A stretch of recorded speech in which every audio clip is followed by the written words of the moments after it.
workflow is the path any task follows from start to finish, showing the order of steps and how work moves between people or systems.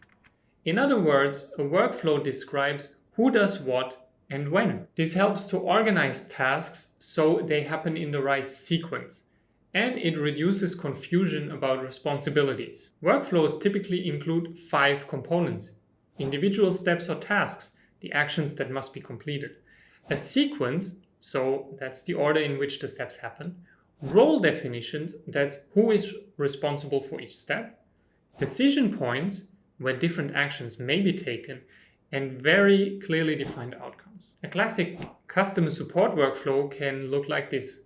The customer sends a request. The request is reviewed. The issue is resolved or escalated. The customer receives a response and the ticket is closed. Now, if you've watched this video here about the definition of a business process, you might be asking, hey, process and workflow sound very similar. What's the difference here?